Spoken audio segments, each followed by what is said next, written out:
Everyone, welcome back to my channel Khan learning class. अगर आप भी वर्ग 2 चयन परीक्षा में बैठने जा रहे हैं तो ये वीडियो आपके लिए बहुत ज़्यादा इंपॉर्टेंट है, क्योंकि आज इस वीडियो में आपको मिलने वाले हैं हिंदी ग्रामर से रिलेटेड कुछ टॉप लेवल के क्वेश्चंस जो कि कॉम्पिटिशन एग्जाम में बार बार पूछे जाते हैं। अगर आप इस चैनल को पहली बार देख रहे हैं तो चैनल को सब्सक्राइब कर लीजिए और सब्सक्राइब करते वक्त बेल आइकन प्रेस करना बिल्कुल ना भूलें, जिससे कि आप हमारी कोई भी लेटेस्ट अपलोड को मिस ना करें। तो इस सोशल मीडिया साइट्स के अलावा आप हमें टेलीग्राम पर भी ज्वाइन कर सकते हैं, और इससे रिलेटेड अगर आप हमारी पिछली वीडियोस को देखना चाहते हैं तो डिस्क्रिप्शन में हमने उन वीडियोस की लिंक शेयर किया, आप वहां से भी हमारी वीडियोस को वॉच कर सकते हैं। पिछली वीडियोस तक हमने विशेषण और उससे रिलेटेड सारे प्रकार क्लियर कर लिए थे। आज हमारा जो नेक्स्ट टॉपिक है वो है क्रिया, जिसे हम इंग्लिश में वर्ब कहते हैं। सो क्रिया क्या होती है, इसकी परिभाषा एवं भेद आज इस वीडियो में हम देखने वाले हैं। तो चलिए स्टार्ट करते हैं वीडियो का पहला प्रश्न। पहला प्रश्न है, सोहन गांव का मकान देख रहा है। इस वाक्य में क्रिया शब्द कौन सा है? Option A Sohan, option B गांव, ऑप्शन सी देख रहा है, ऑप्शन डी मकान। सो इसका राइट आंसर क्या हो जाएगा? ऑप्शन नंबर सी, देख रहा है। तो देखना क्या है? क्रिया, वॉच जिसे कहते हैं और सी भी बोलते हैं। सो सोहन गांव का मकान देख रहा है, तो देखना उसकी क्रिया है। देख रहा है मतलब वो क्रिया कर रहा है देखने की। तो इस वाक्य में आप समझ ही गए होंगे, क्योंकि इंग्लिश और हिंदी में ज़्यादा डिफरेंट नहीं होता है। सो क्रिया शब्द कौन सा है? देख रहा है। So option C is the correct answer. इस वाक्य में क्रिया शब्द देख रहा है, जिस शब्द से किसी काम का करना या होना समझा जाए या पाया जाए तो उसे क्रिया कहते हैं। जैसे पढ़ना, लिखना, खाना, पीना, देखना इत्यादि क्रिया विकारी शब्द हैं, जो रूप, लिंग, वचन और कारक के अनुसार बदलते हैं। जैसे मैं खाना खा रहा हूँ, वह पढ़ रहा है, सीता लिख रही है, तुम पानी पी रहे हो। तो इस तरह से ये सब क्रिया मतलब एक्शन वर्ड्स हैं। सो इस सारी चीज़ों को हम क्रिया कहते हैं। So option C is the correct answer. Next question, जिन शब्दों से काम का करना या होना पाया जाए उन्हें क्रिया विशेषण कहते हैं, सर्वनाम कहते हैं, क्रिया कहते हैं या फिर अपूर्ण क्रिया कहते हैं। तो जिन शब्दों से काम का करना या होना पाया जाता है तो उन्हें क्या कहते हैं? ऑप्शन नंबर सी, क्रिया कहते हैं, मतलब वर्ब कहते हैं। अभी अभी हमने ऊपर इसकी डेफिनेशन पढ़ी है, तो उसको क्या बोलेंगे? वर्ब बोलेंगे, मतलब क्रिया बोलेंगे। अब क्रियाएं और भी हैं, जैसे धातु क्रिया होती है, धातु, क्रिया और प्रत्यय। धातु क्या है इसमें? पढ़। अगर ऐसा भी पूछ लिया जाता है तो धातु होगी पढ़, क्रिया होगी पढ़ना, और प्रत्यय इसमें लगा है ना। तो पढ़ और ना, धातु प्लस क्रिया को जब हम जोड़ेंगे तो प्रत्यय लगाकर उसमें क्या हो जाएगा? पढ़ना, जो एक क्रिया बन जाएगी। दौड़ और दौड़ना, तो उसमें ना प्रत्यय लगा है, ठीक है ना। प्रत्यय हमेशा लास्ट में लगते हैं और उपसर्ग शब्द के पहले लगते हैं। तो क्रिया क्या हो गई? दौड़ना, पढ़ना, ठीक है ना, इस तरह से। So option C is the correct answer. Next question, क्रिया के रूपांतरण को कहते हैं। रूपांतरण को क्या कहते हैं क्रिया के? ऑप्शन ए विशेषण, ऑप्शन बी सर्वनाम, ऑप्शन सी वाच्य, ऑप्शन डी कारक। तो क्या कहेंगे क्रिया के रूपांतरण को? ऑप्शन सी वाच्य कहेंगे, जिसे हम इंग्लिश में वॉइस कहते हैं। क्रिया के रूपांतरण को वाच्य कहते हैं। क्रिया मुख्यतया दो प्रकार की होती है, सकर्मक क्रिया और अकर्मक क्रिया। जैसे इंग्लिश में वॉइस होते हैं ना, एक्टिव वॉइस और पैसिव वॉइस। तो सकर्मक क्रिया और अकर्मक क्रिया दो प्रकार की होती है। नेक्स्ट क्वेश्चन, रचना की दृष्टि से क्रिया के भेद हैं। अब रचना की दृष्टि से देखा जाए तो क्रिया के कितने भेद हैं? Option A 3, option B 2, option C 4, option D 5। So इसका right answer option number option B is the right answer. रचना की दृष्टि से क्रिया के सामान्यतः दो भेद हैं, सकर्मक क्रिया और अकर्मक क्रिया। अब सकर्मक क्रिया क्या होती है ये भी देख लीजिए। सकर्मक क्रिया उसे कहते हैं जिसका कर्म हो, मतलब ऑब्जेक्ट जिसे इंग्लिश में हम कहते हैं, या जिसके साथ कर्म की संभावना हो, अर्थात जिस क्रिया के व्यापार का संचालन तो कर्ता से हो पर जिसका फल या प्रभाव किसी दूसरे व्यक्ति या वस्तु अर्थात कर्म पर पड़े। उदाहरण के लिए आप देख लीजिए, श्याम आम खाता है। अब इस वाक्य में श्याम क्या है? करता है।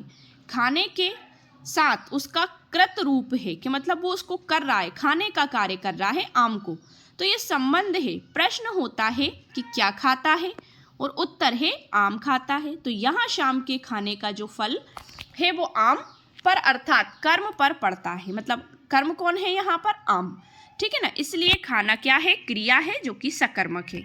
अब अकर्मक क्रिया क्या होती है? कि जिन क्रियाओं का व्यापार और फल कर्ता पर हो वे अकर्मक क्रिया कहलाती हैं। उसमें क्या होता था कि जिन क्रियाओं का असर किस पर पड़े?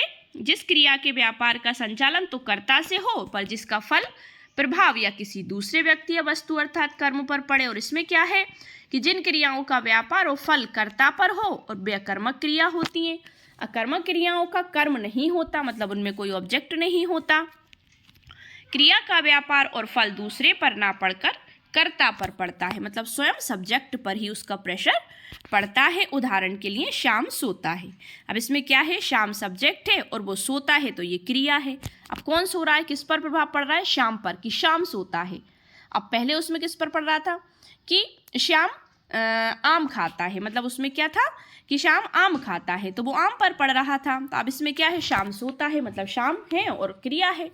इसमें सोना क्रिया जो है वो अकर्मक क्रिया है। तो आप समझ गए होंगे अकर्मक और सकर्मक में क्या डिफरेंस है। सो ऑप्शन जो है इसमें क्या हो जाएगा, ऑप्शन नंबर बी इसका राइट आंसर हो जाएगा। नेक्स्ट क्वेश्चन, मुख्य क्रिया के अर्थ को स्पष्ट करने वाली क्रिया को क्या कहते हैं। मुख्य क्रिया मतलब मेन वर्ब जिसे हम इंग्लिश में कहते हैं। ऑप्शन ए नामबोधक क्रिया, ऑप्शन बी प्रेरणार्थक क्रिया, ऑप्शन सी नाम धातु क्रिया, ऑप्शन डी सहायक क्रिया। So right answer option number D सहायक क्रिया। मुख्य क्रिया के अर्थ को स्पष्ट करने वाली क्रिया को सहायक क्रिया कहते हैं, जैसे है, था, रहे हैं, रहे थे आदि। उदाहरण जैसे मान लीजिए तुम खेल रहे थे, सुरेश चिल्ला रहा है। उपर्युक्त उदाहरण में खेलना और चिल्लाना मुख्य क्रिया है, ठीक है ना, मेन वर्ब्स जिसे इंग्लिश में कहेंगे। जबकि रहे थे एवं रहा है ये सहायक क्रिया है, मतलब हेल्पिंग वर्ब्स, और जिन्हें एक्सिलरी वर्ब्स भी हम इंग्लिश में बोलते हैं। सो राइट आंसर ऑप्शन डी हो जाएगा। नेक्स्ट क्वेश्चन, इनमें से क्रिया के किस रूप में कर्ता के अनुसार लिंग परिवर्तन नहीं होता, मतलब जेंडर चेंज नहीं होता। इनमें से क्रिया के किस रूप में कर्ता के अनुसार लिंग परिवर्तन नहीं होता है। ऑप्शन ए भविष्यकालिक रूप में, ऑप्शन बी भूतकालिक रूप में, ऑप्शन सी आज्ञार्थक रूप में, ऑप्शन डी वर्तमान कालिक रूप में। सो इसका राइट आंसर ऑप्शन बी भूतकालिक रूप में हो जाएगा। तो राइट आंसर ऑप्शन बी होगा। जैसे राम ने रोटी खाई थी, सीता ने खाना खा लिया था, ये पास्ट में बात चली गई कि ऐसा हो चुका था, मतलब हो गया था ऐसा। सो राइट आंसर ऑप्शन बी हो जाएगा, पास्ट में बात चली गई। नेक्स्ट है, क्रिया के संबंध में इनमें से कौन सा कथन सही है। क्रिया अविकारी शब्द है। ऑप्शन बी, क्रिया पद के उस अंश को धातु कहते हैं जो किसी क्रिया के विकारी रूपों में पाया जाता है। ऑप्शन सी, क्रिया पद के उस अंश को धातु कहते हैं जो किसी क्रिया के प्रायः सभी रूपों में पाया जाता है। ऑप्शन डी, उपरोक्त में से कोई नहीं। सो इसका राइट आंसर क्या हो जाएगा, ऑप्शन नंबर सी, जिस शब्द से किसी काम का करना या होना पाया जाए उसे क्रिया कहते हैं। क्रिया का मूल धातु है। धातु क्रियापद के उस अंश को कहते हैं जो किसी क्रिया के प्रायः सभी रूपों में पाया जाता है, जैसे चलना, चल प्लस ना, देखना बराबर देख प्लस ना आदि। तो इसका राइट आंसर ऑप्शन सी हो जाएगा। नेक्स्ट क्वेश्चन, क्रिया के पद परिचय में इनमें से क्या क्या होता है। ऑप्शन ए क्रिया का प्रकार, वाच्य पुरुष, ऑप्शन बी लिंग वचन काल, ऑप्शन सी वह शब्द जिससे क्रिया का संबंध है, ऑप्शन डी उपरोक्त सभी। सो इसका right answer option number D होगा कि क्रिया के पद परिचय में इनमें से क्या क्या होगा। तो क्रिया का प्रकार भी होगा, वाच्य भी होगा और पुरुष भी होगा, लिंग वचन काल भी होंगे, वह शब्द जिससे क्रिया का संबंध है ये भी होगा। तो इसमें उपरोक्त सभी इसका राइट आंसर हो जाएगा। So option D is the correct answer. Next question, टहलना एक अच्छा व्यायाम है में टहलना क्या है।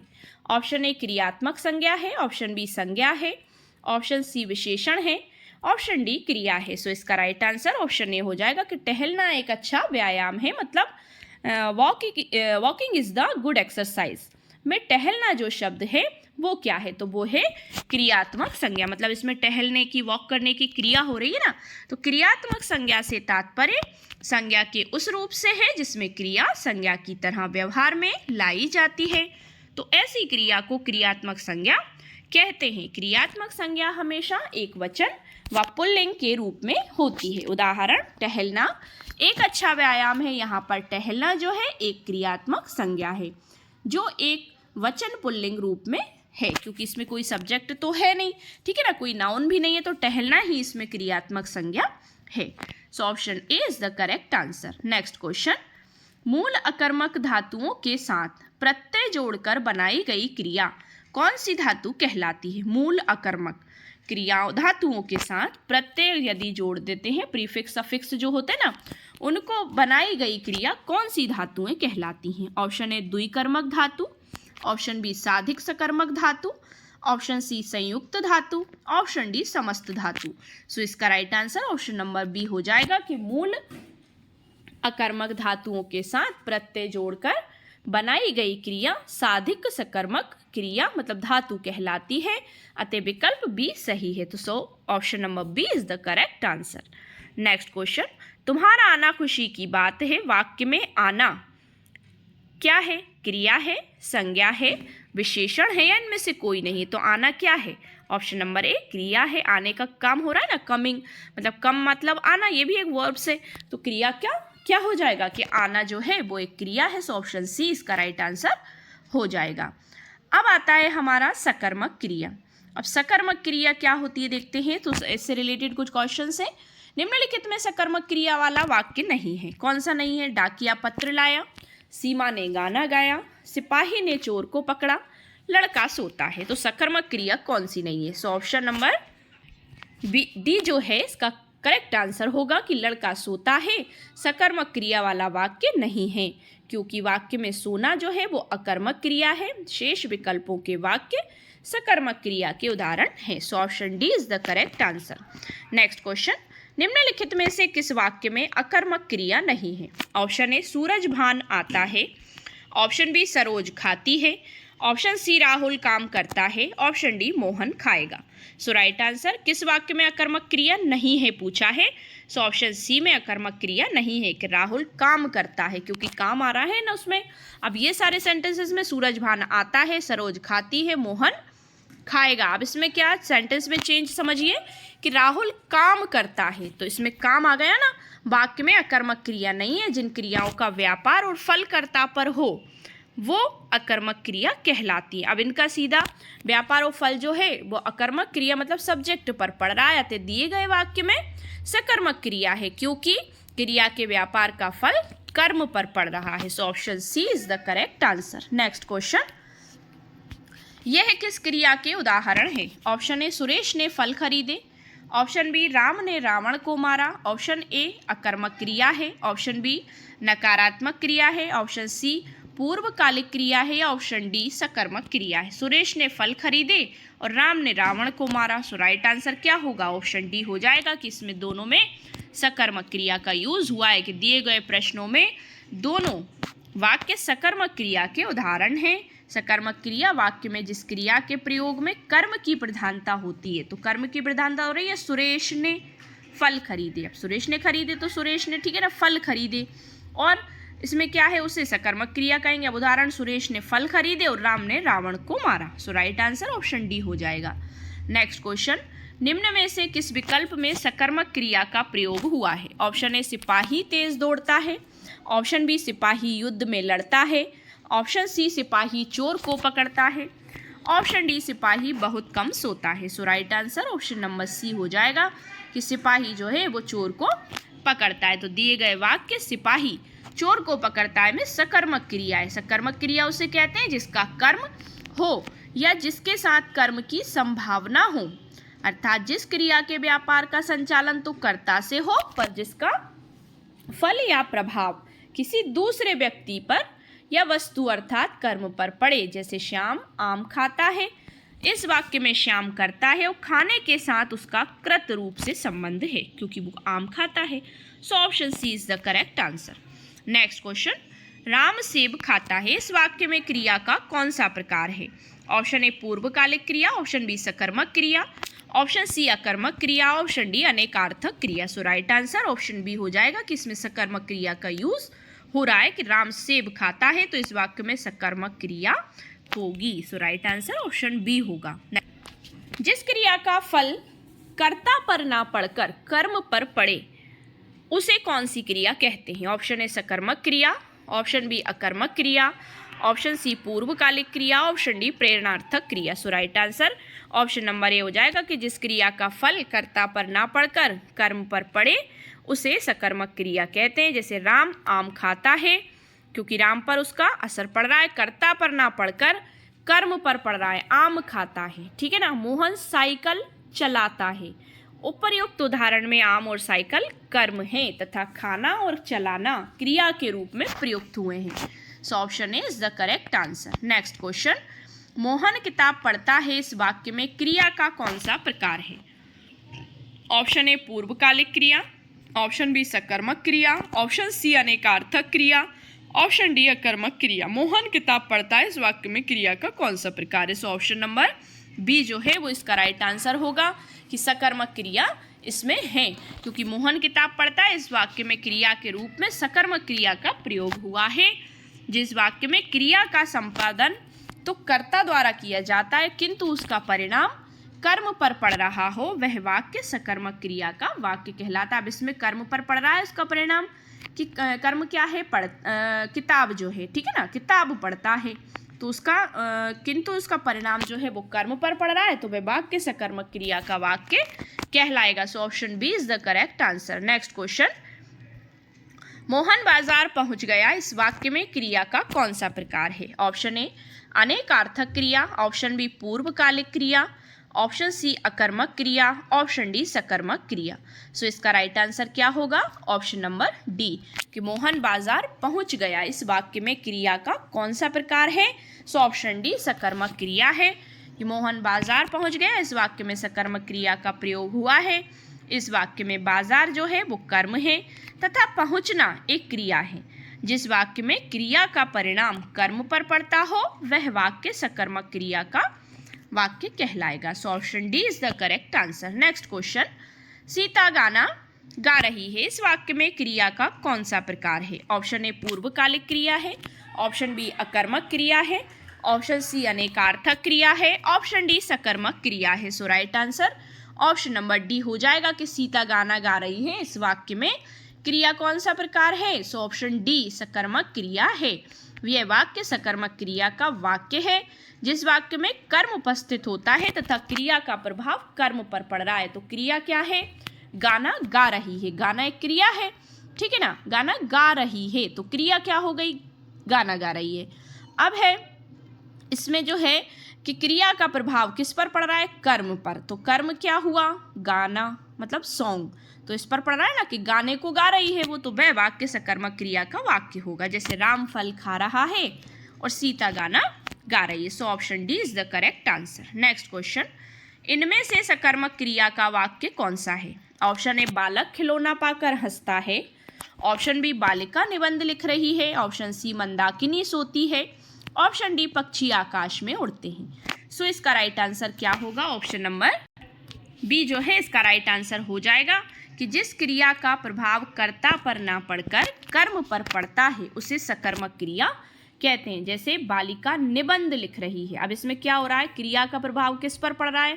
कर्म पर पड़ रहा है। निबंध लिख रही है, ठीक है ना, तो उस पर कर्म पे नहीं पड़ रहा, मतलब कर्ता पर नहीं पड़ रहा, बालिका पर नहीं पड़ रहा। बालिका निबंध लिख रही है, ये किस पर पड़ रहा है? कर्म पर पड़ रहा है, तो उसे सकर्मक क्रिया कहेंगे। श्याम फिल्म देख रहा है, इसमें भी ऐसा ही हो रहा है। नेक्स्ट क्वेश्चन, श्याम बाजार जा रहा है इस वाक्य में क्रिया का कौन सा प्रकार है? ऑप्शन ए पूर्वकालिक क्रिया, ऑप्शन बी अकर्मक क्रिया, ऑप्शन सी सकर्मक क्रिया, ऑप्शन डी अनेकार्थक क्रिया। सो इसका right answer option number C सकर्मक क्रिया हो जाएगा कि श्याम बाजार जा रहा है इस वाक्य में क्रिया का कौन सा प्रकार है? Option number C. So right answer option C हो जाएगा। नेक्स्ट क्वेश्चन, इनमें से सकर्मक क्रिया का उदाहरण कौन सा है? ऑप्शन ए श्याम बहुत तेज दौड़ता है, मोहन खाता है, सोहन केला खाता है, राम तेज दौड़ता है। ऑप्शन नंबर सी इसका राइट आंसर होगा कि इसमें सकर्मक क्रिया का उदाहरण कौन सा है? कि सोहन केला खाता है। और श्याम बहुत तेज दौड़ता है, मोहन खाता है और राम तेज दौड़ता है, ये नहीं है। सकर्मक क्रिया का उदाहरण कौन सा है? सोहन केला खाता है, क्योंकि सकर्मक क्रिया जो क्रिया कर्म के साथ आती है उसे सकर्मक क्रिया कहते हैं। अब शेष जो हैं वो अकर्मक क्रिया के उदाहरण हैं।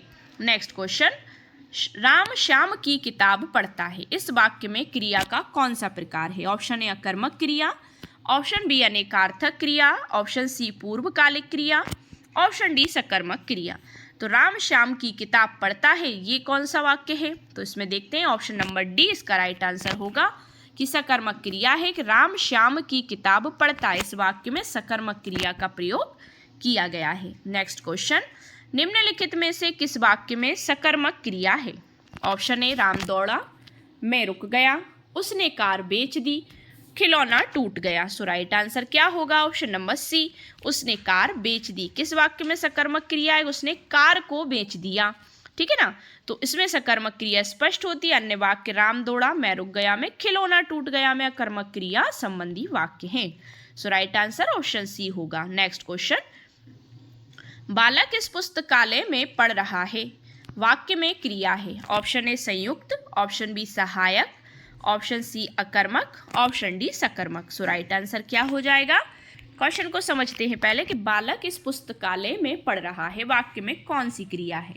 So option D is the correct answer कि बालक इस पुस्तकालय में पढ़ रहा है, वाक्य में सकर्मक क्रिया है। वह क्रिया जिनको करने के लिए कर्म की आवश्यकता पड़ रही है, अर्थात इन क्रियाओं का असर सीधा कर्म पर पड़ता है तो सकर्मक क्रिया कहलाती। मतलब कर्म पर पड़ रहा है ना, इस बालक इस पुस्तकालय में पढ़ रहा है। पुस्तकालय क्या हो गया? इसमें कर्म हो गया, ठीक है ना। जैसे राम फल खाता है, अंकित टीवी देख रहा है। पढ़ना क्रिया का संपादन बिना कर्म यानी कि पुस्तक के संभव नहीं है, अतः पढ़ना सकर्मक क्रिया है, ठीक है। So option D is the correct answer. Next question, यदि उजड़ना अकर्मक क्रिया है तो इसकी सकर्मक क्रिया क्या होगी? ऐसे क्वेश्चन भी पूछ लिए जाते हैं। उजड़वाना, उजाड़ देना, उजाड़ना या उजाड़। सो इसकी सकर्मक क्रिया क्या होगी? ऑप्शन नंबर सी, उजाड़ना, ठीक है ना। तो इसका क्या हो जाएगा? यदि उजड़ना अकर्मक क्रिया है तो इसकी सकर्मक क्रिया उजाड़ना होगा। इसकी सकर्मक क्रिया क्या हो जाएगी? उजाड़ना। जैसे घोंसला उजड़ गया, अकर्मक क्रिया है। दिनेश ने पक्षियों के घोंसले को उजाड़ दिया। तो आप दोनों में अंतर समझ गए, उजड़ना और उजाड़ देना। तो उजाड़ देना मतलब सकर्मक क्रिया और उजड़ गया ये अकर्मक क्रिया। सो राइट आंसर ऑप्शन सी होगा। नेक्स्ट क्वेश्चन, मोहन पिताजी को पत्र लिख रहा है। वाक्य में क्रिया का भेद प्रयुक्त हुआ है, कौन सा? रिक्त स्थान के लिए उचित विकल्प कौन सा है? ऑप्शन ए प्रेरणार्थक, ऑप्शन बी नाम धातु, ऑप्शन सी अकर्मक, ऑप्शन डी सकर्मक। तो मोहन पिताजी को पत्र लिख रहा है, वाक्य में क्रिया का कौन सा भेद प्रयुक्त हुआ है? So right answer option D, ये सकर्मक है कि पिताजी को पत्र लिख रहा है। अब पत्र किसी को तो लिख ही रहा होगा ना, तो सकर्मक क्रिया उसे कहते हैं जिसका कर्म हो या जिसके साथ कर्म की संभावना हो। जैसे मोहन पिताजी को पत्र लिख रहा है। सो इसका right answer option number D हो जाएगा। नेक्स्ट क्वेश्चन है, निम्नलिखित में सकर्मक क्रिया छांटिए। चलना, सोना, मुस्कुराना या लिखना। So right answer option number D होगा, लिखना। उपर्युक्त विकल्पों में से लिखना जो है वो कैसी क्रिया है? सकर्मक क्रिया है। शेष शब्द चलना, सोना, मुस्कुराना या कर्मक क्रियाएं हैं। सकर्मक और अकर्मक क्रियाओं की पहचान क्या, किसे, किसको आदि प्रश्न करने से होती है। यदि कुछ उत्तर मिले तो क्रिया सकर्मक और यदि उत्तर ना मिले तो क्रिया अकर्मक। वेरी इंपॉर्टेंट फैक्ट है। लिखना शब्द में क्या प्रश्न पूछने से उत्तर प्राप्त होता है? अन्य शब्दों से कोई उत्तर प्राप्त नहीं हो रहा, ठीक है ना। अब लिखना तो क्या लिख रहा है, ठीक है ना। अब बाकी क्या है? चलना, सोना, मुस्कुराना। भी इसमें तो ये नहीं पूछा जाएगा चलना क्या चल रहा है, सोने में क्या सो रहा है, मुस्कुराने में क्या मुस्कुरा रहा है, तो ऐसा तो नहीं होगा ना।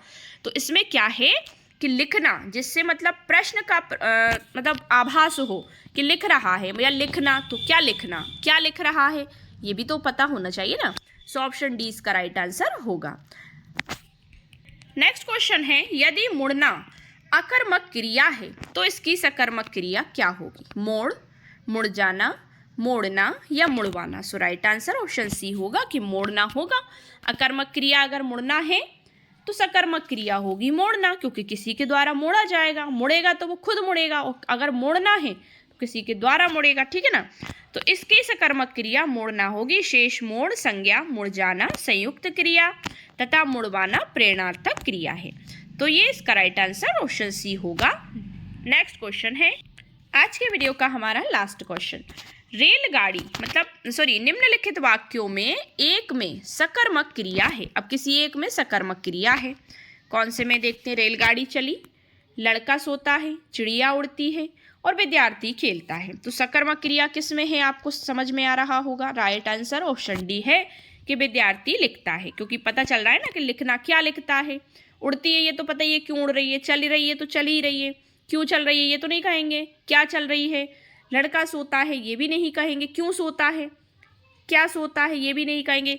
तो विद्यार्थी लिखता है, तो इसमें प्रश्न की संभावना होगी कि क्या लिखता है।